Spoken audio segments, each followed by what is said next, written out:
I talked to Robert Mugabe about his position as leader of this most active group of guerrillas and about his ideas for the new Zimbabwe and the chances of it coming about from this British-run conference.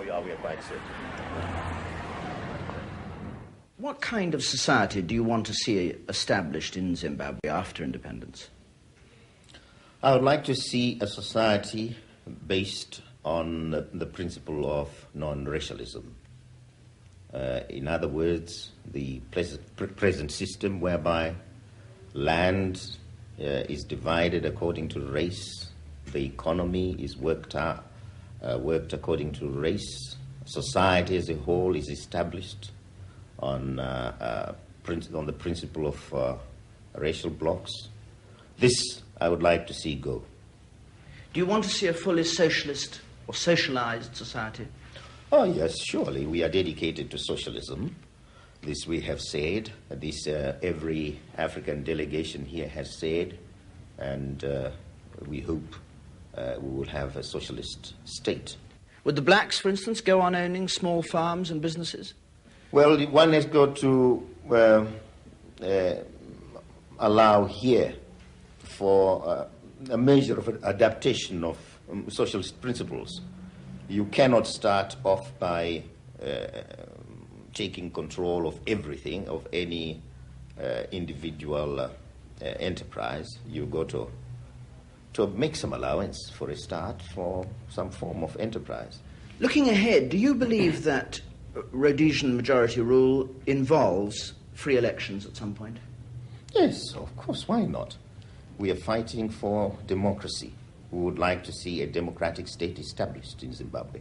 And this means a state based on the wishes of the majority of the people. The best way in which people can demonstrate their participation in democracy is by voting, and elections are quite a necessity. Do you suppose that Ian Smith and the whites represented at this conference are going to accept black control of the army and the police during the interim stage? If they accept the fact of the transfer of power, I don't see why they shouldn't accept the fact that this power must be as effective as any power can be in any state. And this effectiveness can only come from the fact of control by our forces. But do you believe that the whites in Rhodesia will accept that? Whether they will accept it or not is immaterial to us, really. They have to accept it inasmuch as they must accept political domination.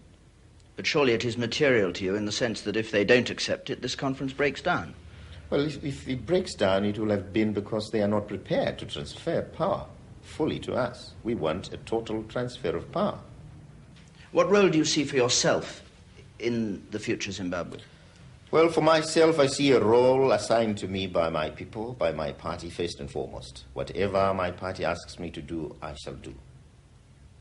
Will you, as someone who's not had direct military experience, who's not a fighter, be in a strong position to lead and to direct a victorious guerrilla movement? Why? Why not? Our guerrilla movement is not divorced from the generality of the people. I have mentioned already that the guerrillas are part of the body of our population in Zimbabwe.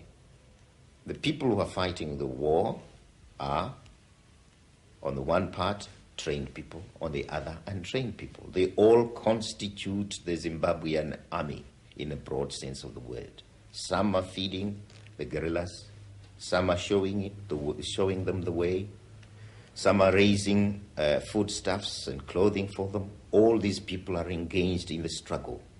They all matter to us.